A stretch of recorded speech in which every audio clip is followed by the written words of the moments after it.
Fenchurch Street Mystery by Baroness Orczy. The man in the corner pushed aside his glass and leaned across the table. "Mysteries," he commented. "There is no such thing as a mystery in connection with any crime, provided intelligence is brought to bear upon its investigation." Very much astonished, Polly Burton looked over the top of her newspaper and fixed a pair of very severe, coldly inquiring brown eyes upon him. She had disapproved of the man from the instant when he shuffled across the shop and sat down opposite to her at the same marble-topped table which already held her large coffee, 3p, her roll and butter, 2p, and plate of tongue, 6p. Now, this particular corner, this very same table, that special view of the magnificent marble hall, known as the Norfolk Street branch of the Aerated Bread Company's depots, were Polly's own corner, table, and view. Here she had partaken of 11 pennyworth of luncheon and 1 pennyworth of daily information ever since that glorious, never-to-be-forgotten day when she was enrolled on the staff of the Evening Observer, we'll call it that, if you please, and became a member of that illustrious and world-famous organization known as the British Press. She was a personality, was Miss Burton of the Evening Observer. Her cards were printed thus: Miss Mary J. Burton, Evening Observer. She had interviewed Miss Ellen Terry and the Bishop of Madagascar, Mr. Seymour Hicks and the Chief Commissioner of Police.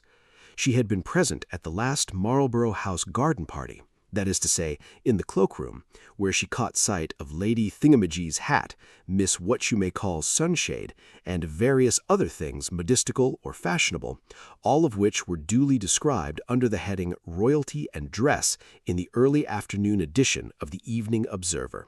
For these reasons, and for various others too, Polly felt irate with the man in the corner, and told him so with her eyes, as plainly as any pair of brown eyes can speak.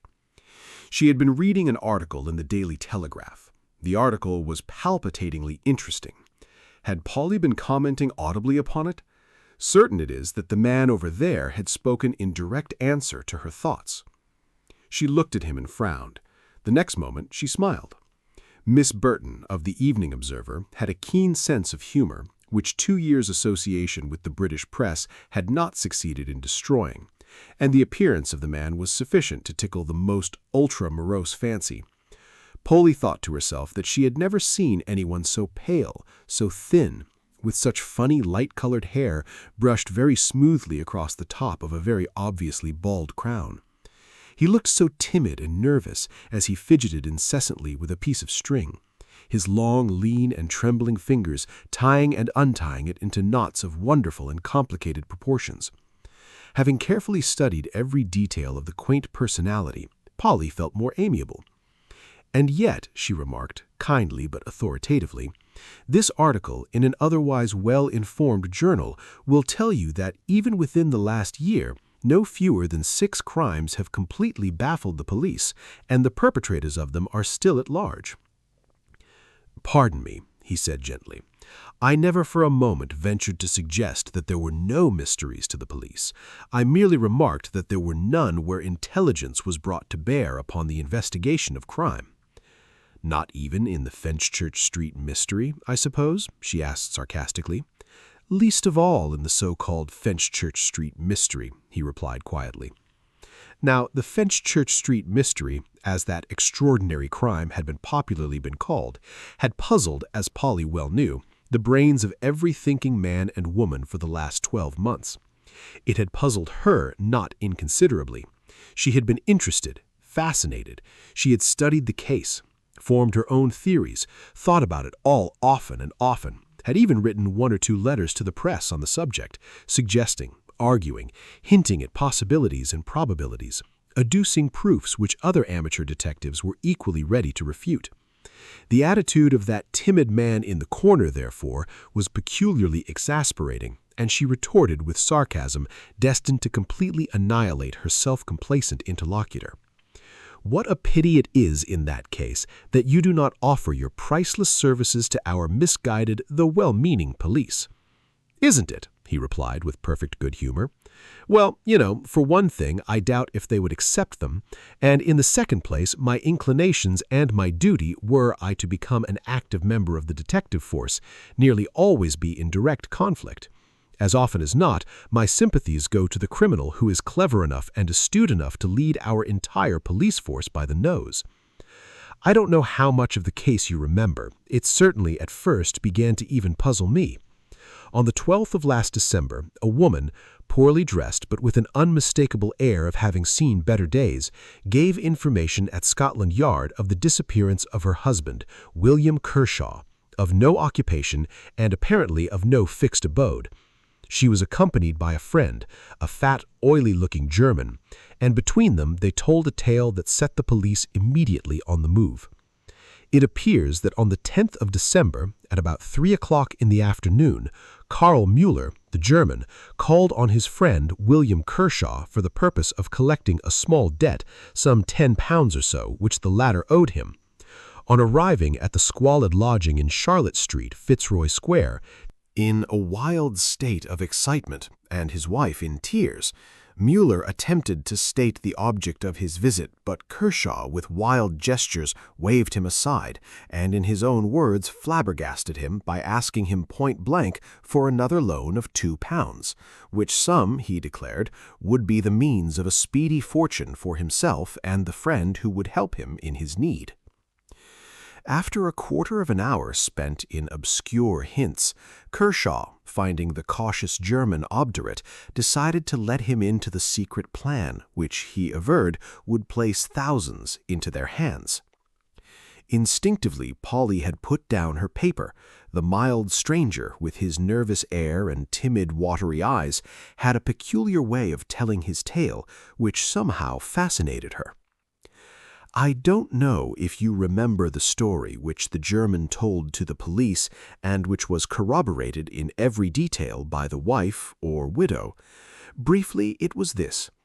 30 years previously, Kershaw, then 20 years of age and medical student at one of the London hospitals, had a chum named Barker, with whom he roomed together with another. The latter, so it appears, brought home one evening a very considerable sum of money which he had won on the turf, and the following morning he was found murdered in his bed. Kershaw, fortunately for himself, was able to prove a conclusive alibi. He had spent the night on duty at the hospital. As for Barker, he had disappeared, that is to say, as far as the police were concerned, but not as far as the watchful eyes of his friend Kershaw were able to spy, at least so the latter said. Barker, very cleverly, contrived to get away out of the country, and after sundry vicissitudes, finally settled down at Vladivostok in eastern Siberia, where, under the assumed name of Smethurst, he built up an enormous fortune by trading in furs. Now, mind you, everyone knows Smethurst, the Siberian millionaire. Kershaw's story that he had once been called Barker and had committed a murder 30 years ago was never proven, was it? I'm merely telling you what Kershaw said to his friend the German and to his wife on that memorable afternoon of December 10th. According to him, Smethurst had made one gigantic mistake in his clever career. He had on 4 occasions written to his late friend William Kershaw. 2 of these letters had no bearing on the case, since they were written more than 25 years ago, and Kershaw, moreover, had lost them, so he said, long ago. According to him, however, the first of these letters was written when Smethurst, alias Barker, had spent all the money he had obtained from the crime and found himself destitute in New York. Kershaw, then in fairly prosperous circumstances, sent him a £10 note for the sake of old times. The second, when the tables had turned and Kershaw had begun to go downhill, Smethurst, as he then already called himself, sent his whilom friend £50. After that, as Müller gathered, Kershaw had made sundry demands on Smethurst's ever-increasing purse, and accompanied these demands by various threats, which, considering the distant country in which the millionaire lived, were worse than futile. But now the climax had come, and Kershaw, after a final moment of hesitation, handed over to his German friend the two last letters purporting to have been written by Smethurst, and which, if you remember, played such an important part in this mysterious story of this extraordinary crime. "I have a copy of both these letters here," added the man in the corner, as he took out a piece of paper from a very worn-out poot-book, and, unfolding it very deliberately, he began to read. "Sir, your preposterous demands for money are wholly unwarranted. I have already helped you quite as much as you deserve. However, for the sake of old times, and because you once helped me when I was in a terrible difficulty, I am willing to once more let you impose upon my good nature. A friend of mine here, a Russian merchant to whom I have sold my business, starts in a few days for an extended tour to many European and Asiatic ports in his yacht, and has invited me to accompany him as far as England. Being tired of foreign parts and desirous of seeing the old country again after 30 years' absence, I have decided to accept his invitation. I do not know when we may actually be in Europe, but I promise you that as soon as we touch a suitable port, I will write to you again, making an appointment for you to see me in London.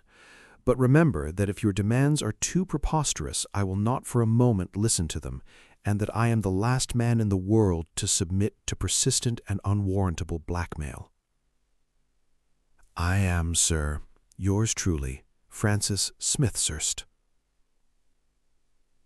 "The second letter was dated from Southampton," continued the old man in the corner calmly, "and, curiously enough, was the only letter which Kershaw professed to have received from Smethurst, of which he had kept the envelope and which was dated. It was quite brief," he added, referring once more to his piece of paper. "Dear Sir, referring to my letter of a few weeks ago, I wish to inform you that the Sarscoselo will touch at Tilbury on Tuesday next, the 10th. I shall land there and immediately go up to London by the first train I can get. If you like, you may meet me at Fenchurch Street Station in the first-class waiting room in the late afternoon. Since I surmise that after 30 years' absence my face may not be familiar to you, I may as well tell you that you will recognize me by a heavy astrakhan fur coat which I shall wear, together with a cap of the same. You may then introduce yourself to me, and I will personally listen to what you may have to say. Yours faithfully, Francis Smethurst." It was this last letter which had caused William Kershaw's excitement and his wife's tears. In the German's own words, he was walking up and down the room like a wild beast, gesticulating wildly and muttering sundry exclamations. Mrs. Kershaw, however, was full of apprehension. She mistrusted the man from foreign parts, who, according to her husband's story, had already one crime upon his conscience, who might, she feared, risk another in order to be rid of a dangerous enemy. Womanlike, she thought the scheme a dishonorable one, for the law, she knows, is severe on the blackmailer. The assignment might be a cunning trap in any case. It was a curious one. Why, she argued, did not Smethurst elect to see Kershaw at his hotel the following day? 1,000 whys and wherefores made her anxious, but the fat German had been won over by Kershaw's visions of untold gold held tantalizingly before his eyes. Half an hour afterwards, Kershaw had left his lodgings, and that was the last the unfortunate woman saw of her husband, or Mueller, the German, of his friend. Anxiously his wife waited that night, but he did not return. The next day she seems to have spent in making purposeless and futile inquiries about the neighborhood of Fenchurch Street, and on the 12th she went to Scotland Yard, gave what particulars she knew, and placed in the hands of the police the two letters written by Smethurst. Chapter 2. A Millionaire in the Dock. The man in the corner had finished his glass of milk. His watery blue eyes looked across at Miss Polly Burton's eager little face, from which all traces of severity had now been chased away by an obvious and intense excitement. It was only on the 31st that a body, decomposed past all recognition, was found by two lightermen in the bottom of a disused barge. She had been, at one time, moored at the foot of one of those dark flights of steps which led down between tall warehouses to the river in the East End of London. I have a photograph of the place here," he added, selecting one out of his pocket and placing it before Polly. "The actual barge, you see, had already been removed when I took this snapshot, but you will realize what a perfect place this alley is for the purpose of one man cutting another's throat in comfort and without fear of detection. The body, as I said, was decomposed beyond all recognition. It had probably been there 11 days, but sundry articles such as a silver ring and a tie pin were recognizable and were identified by Mrs. Kershaw as belonging to her husband. She, of course, was loud in denouncing Smethurst, and the police had, no doubt, a very strong case against him. For 2 days after the discovery of the body in the barge, the Siberian millionaire, as he was already popularly called by enterprising interviewers, was arrested in his luxurious suite of rooms at the Hotel Cecil. To confess the truth, at this point I was not a little puzzled. Mrs. Kershaw's story and Smethurst's letters had both made their way into the papers, and following my usual method, mind you, I'm only an amateur, I tried to reason out a case for the love of the thing. I sought about for a motive for the crime which the police declared Smethurst had committed. To effectually get rid of a dangerous blackmailer was the generally accepted theory. Well, did it ever strike you how paltry that motive really was? Miss Polly had to confess, however, that it had never struck her in that light. Surely a man who had succeeded in building up an immense fortune by his own individual efforts was not the sort of fool to believe that he had anything to fear from a man like Kershaw. He must have known that Kershaw held no damning proof against him, not enough to hang him anyway. "Have you seen Smethurst?" he added, as he once more fumbled in his pocketbook. Polly replied that she had seen Smethurst's picture in the illustrated papers at the time. Then he added, placing a small photograph before her, "What strikes you most about the face?" "Well, I think its strange, astonished expression due to the total absence of eyebrows and the funny foreign cut of the hair. So close that it almost looks as if it had been shaved. Exactly. That is what struck me most when I elbowed my way into the court that morning and first caught sight of the millionaire in the dock. He was a tall, soldierly-looking man, upright in stature, his face very bronzed and tanned. He wore neither mustache nor beard. His hair was cropped quite close to his head, like a Frenchman's. But of course, what was so very remarkable about him was that total absence of eyebrows and even eyelashes, which gave the face such a peculiar appearance. As you say, a perpetually astonished look. He seemed, however, wonderfully calm. He had been accommodated with a chair in the dock, being a millionaire, and chatted pleasantly with his lawyer, Sir Arthur Inglewood, in the intervals between the callings of the several witnesses for the prosecution, whilst during the examination of these witnesses he sat quite placidly with his head shaded by his hand. Mueller and Mrs. Kershaw repeated the story which they had already told to the police. "I think you said that you were not able, owing to pressure of work, to go to the court that day and hear the case? So perhaps you have no recollection of Mrs. Kershaw? No? Ah, well, here is a snapshot I managed to get of her once. That is her, exactly as she stood in the box, overdressed in elaborate crepe, with a bonnet which once had contained pink roses and to which a remnant of pink petals still clung obtrusively amidst the deep black. She would not look at the prisoner, and turned her head resolutely towards the magistrate. I fancy she had been fond of that vagabond husband of hers. An enormous wedding ring encircled her finger, and that, too, was swathed in black. She firmly believed that Kershaw's murderer sat there in the dock, and literally flaunted her grief before him. I was indescribably sorry for her. As for Mueller, he was just fat, oily, pompous, conscious of his own importance as a witness. Big, fat fingers gripped the 2 incriminating letters which he had identified. They were his passports, as it were, to a delightful land of importance and notoriety. Sir Arthur Inglewood, I think, disappointed him by stating that he had no questions to ask of him.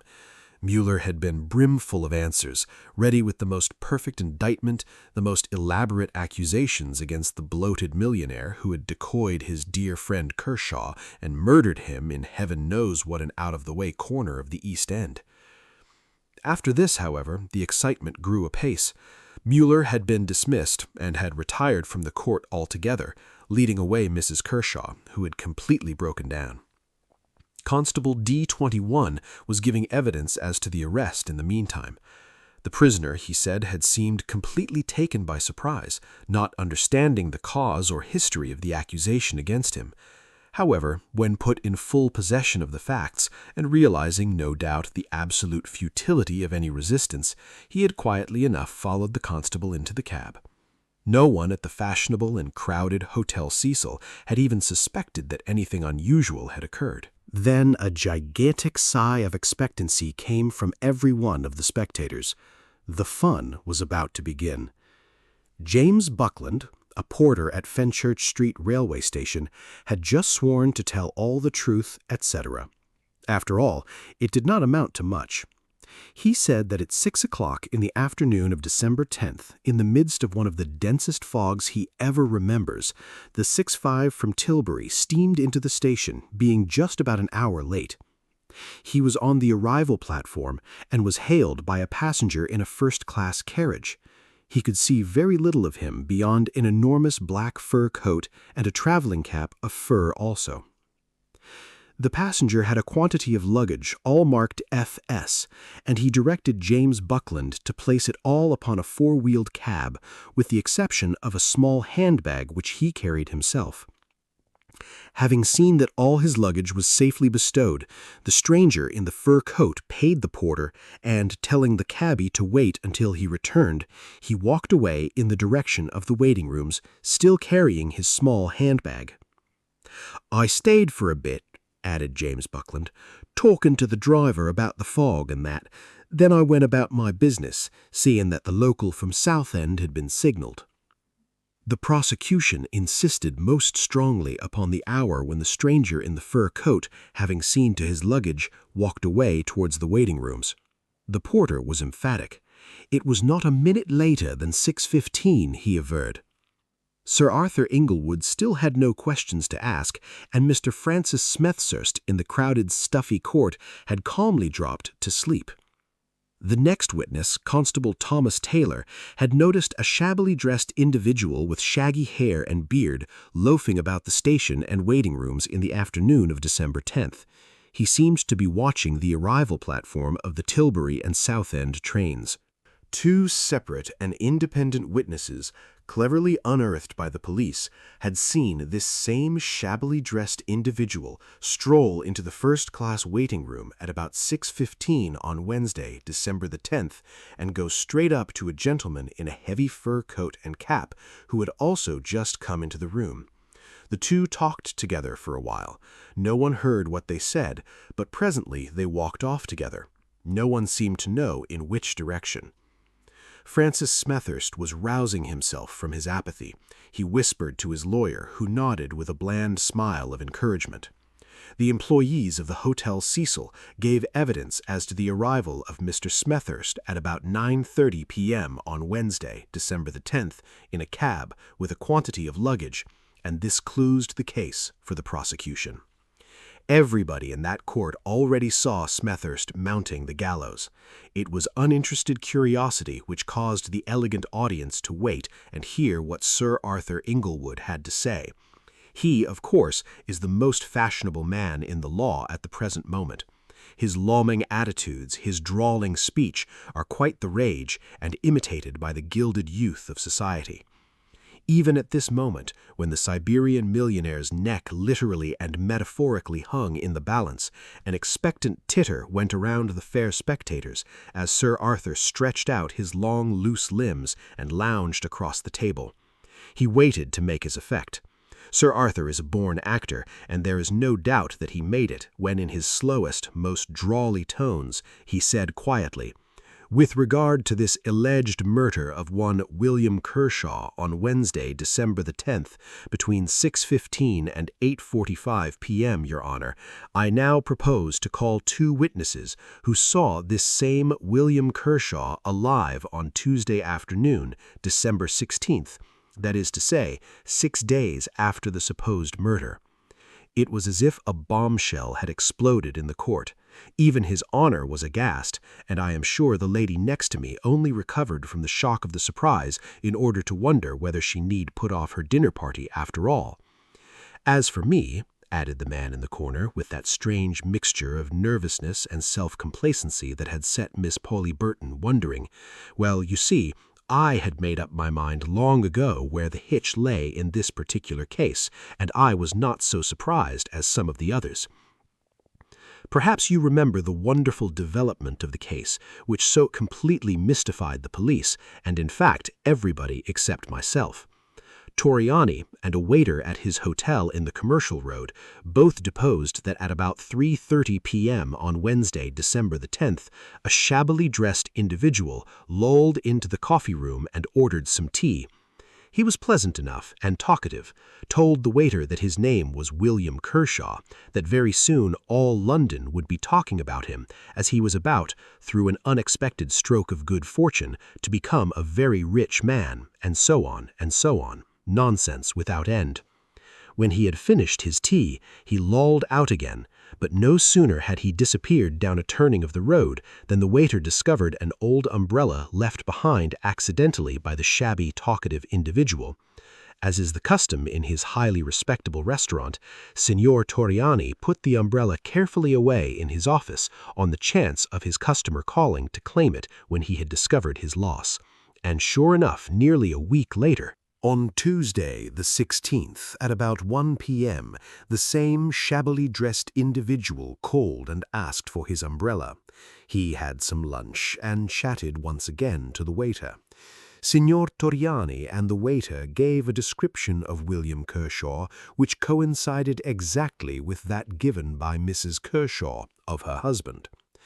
Oddly enough, he seemed to be a very absent-minded sort of person, for on this second occasion, no sooner had he left than the waiter found a pocket-book in the coffee-room underneath the table. It contained sundry letters and bills, all addressed to William Kershaw. This pocketbook was produced, and Karl Müller, who had returned to the court, easily identified it as having belonged to his dear and lamented friend, William. This was the first blow to the case against the accused. It was a pretty stiff one, you will admit. Already it had begun to collapse like a house of cards. Still, there was the assignation and the undisputed meeting between Smethurst and Kershaw, and those 2.5 hours of a foggy evening to satisfactorily account for. The man in the corner made a long pause, keeping the girl on tenterhooks. He had fidgeted with his bit of string till there was not an inch of it free from the most complicated and elaborate knots. I assure you, he resumed at last, that at that very moment the whole mystery was, to me, as clear as daylight. I only marveled how His Honor could waste his time and mine by putting what he thought were searching questions to the accused relating to his past. Francis Smethurst, who had quite shaken off his somnolence, spoke with a curious nasal twang and with an almost imperceptible soupçon of foreign accent. He calmly denied Kershaw's version of his past, declared that he had never been called Barker, and certainly had never been mixed up in any murder case 30 years ago. "But you knew this man, Kershaw, since you wrote to him," persisted His Honor. "Pardon me, Your Honor," said the accused quietly. "I have never, to my knowledge, seen this man Kershaw, and I can swear that I never wrote to him." "Never wrote to him," retorted His Honor warningly. "That's a strange assertion to make, when I have 2 of your letters to him in my hands at the present moment." "I never wrote those letters, Your Honor," persisted the accused quietly. "They are not in my handwriting." "Which we can easily prove," came in Sir Arthur Inglewood's drawly tones, as he handed up a packet to His Honour. "Here are a number of letters written by my client since he has landed in England, and some of which were written under my very eyes." As Sir Arthur Inglewood had said, this could easily be proved, and the prisoner, at His Honour's request, scribbled a few lines together with his signature several times on a sheet of notepaper. It was easy to read upon the magistrate's astounded countenance that there was not the slightest similarity in the two handwritings. A fresh mystery had cropped up. Who then made the assignation with William Kershaw at Fenchurch railway station? The prisoner gave a fairly satisfactory account of the employment of his time since his landing in England. "I came over on the Tsarsko Selo, a yacht belonging to a friend of mine. When we arrived at the mouth of the Thames, there was such a dense fog that it was 24 hours before it was thought safe for me to land. My friend, who is a Russian, wouldn't land at all. He was regularly frightened at this land of fogs. He was going on to Madeira immediately." I actually landed on Tuesday the 10th and took a train at once for town. I did see to my luggage and a cab, as the porter and driver told Your Honor. Then I tried to find my way to a refreshment room where I could get a glass of wine. I drifted into the waiting room, and there I was accosted by a shabbily dressed individual who began telling me a piteous tale. Who he was I do not know. He said he was an old soldier who had served his country faithfully and then been left to starve. He begged of me to accompany him to his lodgings, where I could see his wife and starving children and verify the truth and piteousness of his tale. "Well, Your Honor," added the prisoner with noble frankness, "it was my first day in the old country. I had come back after 30 years with my pockets full of gold, and this was the first sad tale I had heard. But I'm a businessman and did not want to be exactly done in the eye. I followed my man through the fog, out into the streets. He walked silently by my side for a time. I had no notion where I was. Suddenly I turned to him with some question and realized in a moment that my gentleman had given me the slip. Finding probably that I would not part with my money until I had seen the starving wife and children, he left me to my fate and went in search of more willing bait. The place where I found myself was dismal and deserted. I could see no trace of cab or omnibus. I retraced my steps and tried to find my way back to the station, only to find myself in worse and more deserted neighborhoods. I became hopelessly lost and fogged. I don't wonder that 2.5 hours elapsed while I thus wandered on in the dark and deserted streets. My sole astonishment is that I ever found the station at all that night, or rather close to it a policeman who showed me the way. But how do you account for Kershaw knowing all your movements, and his knowing the exact date of your arrival in England? How do you account for these 2 letters, in fact?" "I cannot account for it or them, Your Honor," replied the prisoner quietly. "I have proved to you, have I not, that I never wrote those letters, and that the man, Kershaw is his name, was not murdered by me. Can you tell me of anyone here or abroad who might have heard of your movements and of the date of your arrival?